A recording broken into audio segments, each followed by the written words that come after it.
मान लीजिए अगर क्वेश्चन लिखा हुआ है, साथ में क्वेश्चन लिखते चलेंगे सब लोग कि उस वृत्त का क्षेत्रफल ज्ञात कीजिए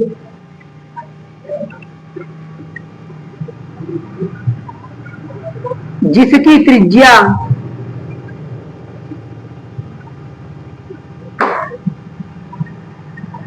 जिसकी त्रिज्या 28 सेंटीमीटर है। अगर आपके सामने कोई ऐसा क्वेश्चन आ जाए कि उस वृत्त का क्षेत्रफल ज्ञात कीजिए जिसकी त्रिज्या 28 सेंटीमीटर है, तो आप ऐसे क्वेश्चन को सॉल्व कैसे करेंगे, ध्यान से समझिए।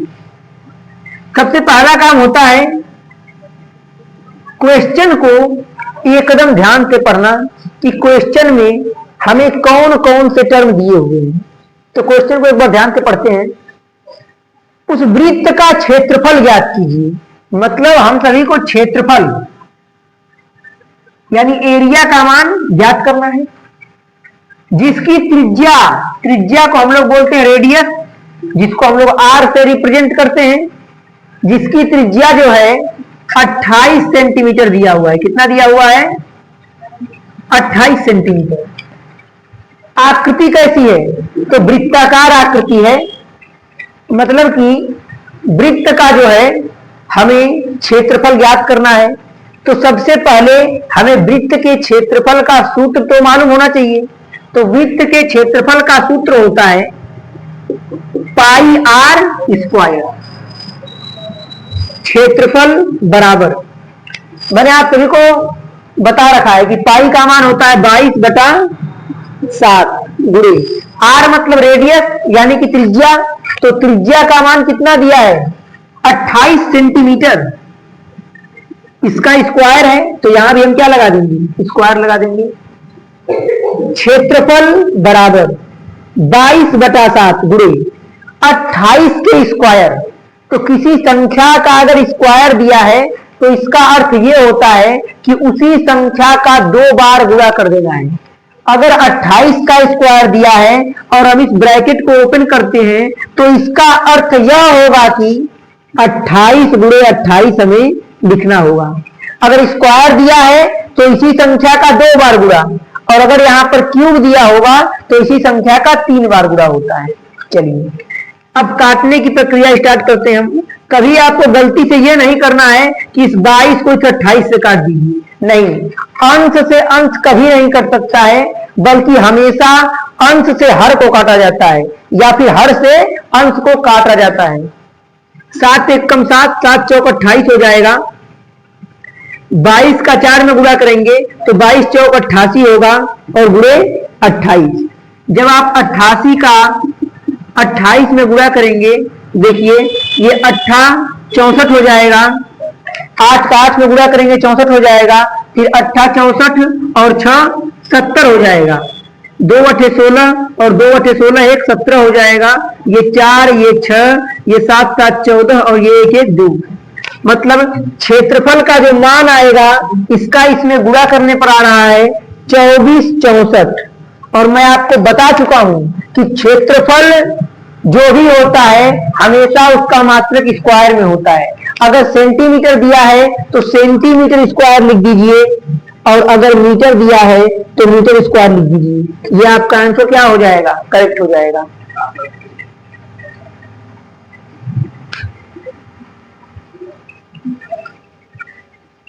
जैसे आप ये सोचेंगे कि सर जी यहां पर 154 का आप साथ में गुणा कर दिए हैं, तो ये गुणा करके क्यों नहीं लिखे हैं? इस गुणा को सिर्फ दर्शाए क्यों है? तो अगर मैं 154 का साथ में गुणा करता और यहां पे कुछ लिख देता तो वैल्यू बड़ी हो जाती ना, फिर हमको काटना भी तो पड़ता। तो जितना गुणा करेंगे उतना वैल्यू बढ़ेगी, और जब उसको काटना होगा तो उस वैल्यू को काटने में आपका टाइम जाएगा ज्यादा। और हम आपको बताए हैं कि जैसे आप मेरी संस्थान में पढ़ रहे हैं वैसे ही बच्चे हजारों संस्थान में बैठ के पढ़ते होंगे। एग्जाम में भी सब बच्चे बैठेंगे, टाइम भी सब बच्चों को सेम मिलेगा। उसमें जीतेगा कौन? उसमें जीतेगा वो लड़का जिसे पता होगा कि उसी सवाल को कम टाइम में कैसे सॉल्व करना है। तो अगर आप 154 का 7 में गुणा करते हैं, 7 चौक 28 हो जाएगा, 7 पचे 35 और 2 37 हो जाएगा, 7 एकम 7 3 10, कितना होगा? 1078। अब इसमें आप 22 का भाग करेंगे तो आपको ज्यादा समय लगा कि नहीं लगा? आप जान रहे हैं कि मान कटने वाला है, तो फिर आप डायरेक्ट गुणा करिए ही मत। 154 गुणे 7 लिख दीजिए और 22 इधर गुणा कर रहा है, इधर भाग कर दीजिए। ये 7 बार में कट जाएगा और 7 सते 49 हो जाएगा, और करड़ी में 49 का मान 7 होता है। कम टाइम में आपका आंसर आ जाएगा। तो हर जगह आपको उत्साहित होकर के गुणा नहीं करना है, कहीं कहीं दिमाग से भी काम लेना है कि क्या यहां पर गुणा कर देंगे तो कैलकुलेशन हार्ड हो जाएगा। अभी यही अगर कोई नॉर्मल बच्चा रहे तो कैलकुलेशन को हार्ड भी बना सकता है अपने एक्स्ट्रा माइंड की वजह से। मान लीजिए आपने पाई का मान 22/7 न रख करके 3.14 रख दिया, तब तो फिर कैलकुलेशन हार्ड हो जाएगा ना वहीं पे। तो ये हमें समझना होता है कि हम किस प्रकार से कैलकुलेशन करें कि हमारा कैलकुलेशन क्या हो, कम टाइम में हमारा कैलकुलेशन सॉल्व हो जाए, हमारा सवाल लग जाए।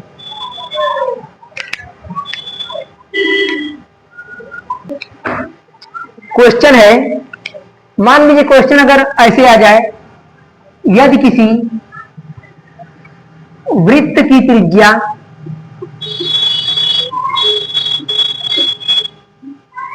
14 सेंटीमीटर है तो उसकी परिधि का मान ज्ञात कीजिए। तो उसकी परिधि का मान ज्ञात कीजिए। एकदम ध्यान से सभी लोग क्वेश्चन को देखेंगे। मैं इस क्वेश्चन को सॉल्व करता हूं। तो क्वेश्चन में दिया है, यदि किसी वृत्त की त्रिज्या 14 सेंटीमीटर है तो उसकी परिधि का मान ज्ञात कीजिए। तो क्वेश्चन में क्या कहा? यदि किसी वृत्त की त्रिज्या, मतलब आकृति वृत्ताकार है। तो क्वेश्चन में जो जो टर्म दिया है पहले उसे हम लोग लिख लेंगे। तो दिया है यदि किसी वृत्त की त्रिज्या, मतलब कि आपको r की वैल्यू दे दिया है 14 सेंटीमीटर। कितना दिया है? 14 सेंटीमीटर। और आपसे वृत्त की परिधि पूछ रहा है। वृत्त की परिधि बराबर क्वेश्चन मार्क दिया हुआ है। तो ऐसे क्वेश्चन में आपको करना क्या है? आकृति कैसी है? वृत्ताकार, तो वृत्त का सूत्र लगेगा। अब बात आई कि वृत्त का कौन सा सूत्र लगेगा। तो आप ये देखिए कि क्वेश्चन में आपको दिया क्या है या फिर क्वेश्चन में आपसे पूछा क्या गया है। तो क्वेश्चन में आपको दिया है यदि किसी वृत्त की त्रिज्या 14 सेंटीमीटर है तो उसकी परिधि ज्ञात कीजिए। तो ऐसा कौन सा सूत्र है जिसमें परिधि भी आती है और त्रिज्या भी आती है? तो मैं वो फार्मूला आपको बता चुका हूं। वृत्त की परिधि बराबर 2πr। ये सूत्र आपके कॉपी पे लिखा हुआ होगा, मैंने आपको इसको समझाया है अच्छे से। तो परिधि, इसी का मान तो पूछा हुआ है। 2 गुणे पाई का मान क्या होता है मैं आपको बता चुका हूं। पाई की वैल्यू 22/7 होती है। तो 2 गुणे पाई के प्लेस पे हम क्या रख देंगे? 22/7 रख देंगे। कोई समस्या? अब उसके बाद r का मान हमें क्वेश्चन में कितना दिया है? 14 सेंटीमीटर। तो r के प्लेस पे हम 14 सेंटीमीटर लिख देंगे। अब ध्यान से देखेंगे, 7 एकम 7, 7 गुना के 14 हो जाएगा। परिधि बराबर 2 का 22 में गुणा करेंगे तो ये 22 गुना 44 हो जाएगा, और 44 का 2 में गुणा करेंगे तो 44 गुना 88 होता है। 88 सेंटीमीटर इस क्वेश्चन का आंसर हो जाएगा। तो यहां तक कोई समस्या आपको नहीं होनी चाहिए। परिधि पूछा है, परिधि का सूत्र होता है 2πr। 2 गुणे पाई का मान होता है 22/7 और r त्रिज्या का मान 14 आपको क्वेश्चन में दे रखा है। वैसे हमने कॉन्सेप्ट अप्लाई किया है, नोट कर लीजिए। यह आपके सामने क्वेश्चन दिया हुआ है। यदि किसी वृत्त की त्रिज्या 21 सेंटीमीटर है तो उसकी परिधि का मान क्या होगा। क्वेश्चन दिया है यदि किसी वृत्त की त्रिज्या 21 सेंटीमीटर है तो उसकी परिधि का मान क्या होगा। तो आपको क्वेश्चन में आर मतलब त्रिज्या का मान दिया है 21 सेंटीमीटर, परिधि का मान पूछा है तो वृत्त की परिधि का सूत्र होता है परिधि बराबर 2 पाई आर। क्वेश्चन में कहा यदि किसी वृत्त की त्रिज्या, ये वृत्त है ना, तो वृत्त की त्रिज्या का ही सूत्र लगेगा परिधि बराबर 2 गुणे पाई का मान होता है 22/7 गुणे आर का मान आपको 21 दिया हुआ है, 7 1 कम 7 7 3 के 21 हो जाएगा। परिधि बराबर 22 गुना 44 और 44 तिहाई करेंगे आप, 4 तिहाई 12 हो जाएगा, 4 तिहाई 12 1 13, 44 तिहाई 132 हो जाएगा। चूंकि जो आपको त्रिज्या दी हुई है ये सेंटीमीटर में दी हुई है तो परिधि भी किसमें हो जाएगी, सेंटीमीटर में हो जाएगी। आप इसे नोट कर लीजिए। तो क्वेश्चन दिया हुआ है यदि किसी वृत्त का क्षेत्रफल 44 सेंटीमीटर स्क्वायर है तो इसकी त्रिज्या ज्ञात कीजिए। अब ध्यान से देखिए, मैंने आपको बताया ना कि क्षेत्रफल का मात्रक जो होता है हमेशा स्क्वायर में होता है। देखिए जिसने इस क्वेश्चन को बनाया है उसने भी जो क्षेत्रफल का मात्रक लिखा है वो स्क्वायर में लिखा है। तो कितना खतरनाक क्वेश्चन है। यदि किसी वृत्त का क्षेत्रफल 44 सेंटीमीटर स्क्वायर है तो उसकी त्रिज्या ज्ञात कीजिए। तो वृत्त का क्षेत्रफल दिया है तो पहले हम ये लिख लेते हैं कि क्वेश्चन में कौन कौन सा मान हमको दिया हुआ है। तो इस बार हमें क्षेत्रफल का मान दिया है तो लिखेंगे, क्वेश्चन को सॉल्व करते समय लिखेंगे दिया है आपको क्वेश्चन में कौन कौन से टर्म दे रखे, तो आपको सिर्फ क्षेत्रफल का मान दिया है। क्षेत्रफल बराबर 44 सेंटीमीटर स्क्वायर और आपसे त्रिज्या मतलब आर का मान क्या किया है, पूछा है। ऐसा कौन सा फार्मूला है वृत्त का जिसमें क्षेत्रफल भी आता है और त्रिज्या भी आती है। तो एक ही फार्मूला है, वृत्त का क्षेत्रफल बराबर पाई आर स्क्वायर। अब ध्यान से देखेंगे, ये रहा आपका क्षेत्रफल का मान कितना दिया है 44 सेंटीमीटर स्क्वायर। तो जहां पर क्षेत्रफल लिखा है वहां पर हम 44 लिख सकते हैं क्योंकि इसका मान ऑलरेडी आपको क्वेश्चन में दे रखा है। तो यहां 44 हो जाएगा बराबर पाई की वैल्यू 22/7 होती है। कितना होती है, 22/7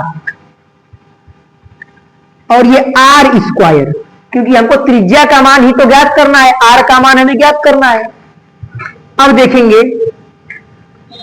ये इधर गुणा करेगा, अगर ये बराबर की इधर, हमने आपको बताया जिसका मान निकालना होता है उसको बराबर के एक तरफ रखते हैं और बाकी को दूसरी तरफ भेज दिया जाता है।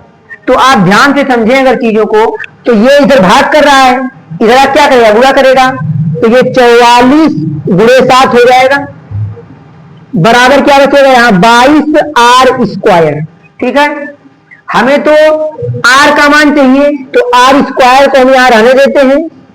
ये 44 गुणे 7, ये 22 इसमें गुणा कर रहा है ना, इधर आगे क्या करेगा, मैंने आपको बता रखा है अगर एक चर संख्या और एक अचर संख्याएं एक साथ दी हुई हैं उनके बीच यदि कोई चिन्ह नहीं दिया है तो सदैव गुणा का चिन्ह माना जाता है।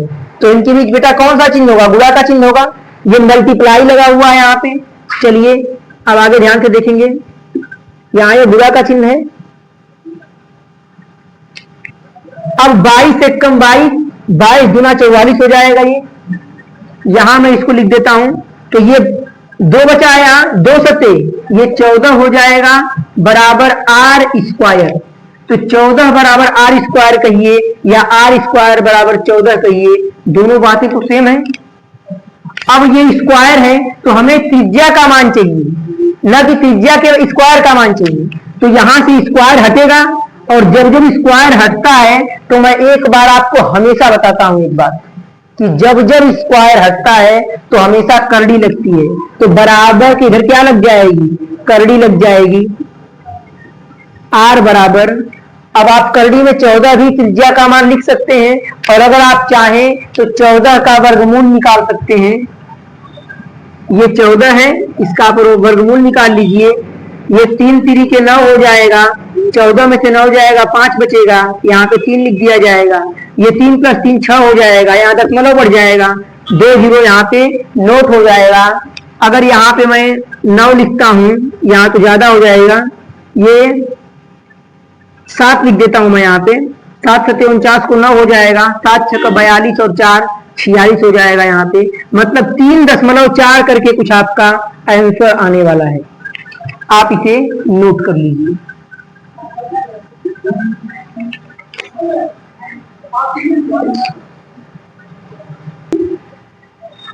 जब आप इसका वर्गमूल निकालेंगे तो ये करड़ी में 14 का वर्गमूल लगभग 3.7 के करीब आएगा, 3.7 सेंटीमीटर। ये 3 बार करेंगे 6 हो जाएगा, 7 7 49 और 7 6 42 4 46, 8 बार में मान क्या हो जाएगा, ज्यादा हो जा रहा है। तो करड़ी में 14 का वर्गमूल जो आने वाला है वो 3.7 आपका आंसर करेक्ट हो जाएगा। सेम क्वेश्चन दिया हुआ है पिछले वाले क्वेश्चन की तरह। क्वेश्चन में कहा गया किसी वृत्त का क्षेत्रफल 154 सेंटीमीटर स्क्वायर है तो इसकी त्रिज्या ज्ञात कीजिए। तो आपको वृत्त का क्षेत्रफल दिया हुआ है, जो क्षेत्रफल का मान दिया है वो दिया है 154 सेंटीमीटर स्क्वायर। अब ध्यान से आप बातों को समझेंगे तो वृत्त का क्षेत्रफल का मान दिया है और त्रिज्या पूछा है, तो त्रिज्या देकर क्षेत्रफल पूछे या क्षेत्रफल देकर त्रिज्या पूछी, एक ही फार्मूला लगेगा। वो फार्मूला है वृत्त का क्षेत्रफल बराबर पाई आर स्क्वायर। क्योंकि वृत्त वाली आकृति है तो वृत्त का ही क्षेत्रफल का सूत्र लगेगा। तो वृत्त के क्षेत्रफल का सूत्र होता है पाई आर स्क्वायर। क्षेत्रफल का मान दिया है 154, तो जहां क्षेत्रफल लिखा है वहां पर हम सभी 154 लिख सकते हैं, बराबर पाई की वैल्यू मैं आपको बता चुका हूं कि पाई का मान 22/7 होता है।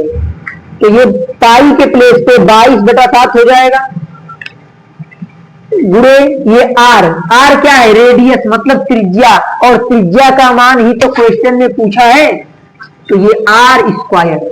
मैंने आपको बताया था जिसकी वैल्यू फाइंड करनी होती है, जिसका मान ज्ञात करना होता है, उसको बराबर की एक तरफ रखते हैं और बाकी को दूसरे तरफ रख देते हैं। ध्यान से समझेंगे, ये 7 इधर भाग कर रहा है, हर में है, इधर गुणा करेगा तो ये 154 गुणे 7 हो जाएगा, बराबर यहां क्या बचेगा 22 गुणे आर स्क्वायर। हमें तो आर की वैल्यू चाहिए तो मैं आर स्क्वायर को एक साइड रखूंगा। ये 154 गुणे 7, 22 इधर गुणा कर रहा है तो बराबर की इधर आकर क्या करेगा, ये 22 भाग करेगा। अब 22 से आप काटेंगे 154 को तो 22 एक कम 22, और ये लगभग 22 से ये कटेगा, जो ये 2 7 14 और 2 7 14 1 15, ये 7 बार में कटेगा। कितने बार में कटेगा, 7 बार में। आर स्क्वायर बराबर 7 बचा है यहाँ पे, 7 का गुणा 7 में करेंगे, 7 7 49 हो जाएगा, तो 49 बराबर आर स्क्वायर कहिए या फिर आर स्क्वायर बराबर 49 कहिए, दोनों बातें क्या है, सेम है। हमें तो आर स्क्वायर का मान नहीं चाहिए, हमसे तो क्वेश्चन में त्रिज्या का मान पूछा है। त्रिज्या मतलब रेडियस, यानी कि हमसे आर का मान पूछा है, तो स्क्वायर हमें हटाना होगा। और जब भी स्क्वायर हटाते हैं तो बराबर के उधर क्या लगता है, करड़ी लग जाता है। आर बराबर करड़ी में 49 का वर्गमूल आप निकालेंगे, ये 7 आपका आंसर क्या हो जाएगा, करेक्ट हो जाएगा। चूंकि क्षेत्रफल सेंटीमीटर में दिया है तो हम भी इसको सेंटीमीटर में लिख देंगे। अगर ये मीटर स्क्वायर में दिया होता क्षेत्रफल तो हम इसको त्रिज्या को मीटर में लिख देते। नोट कर लीजिए।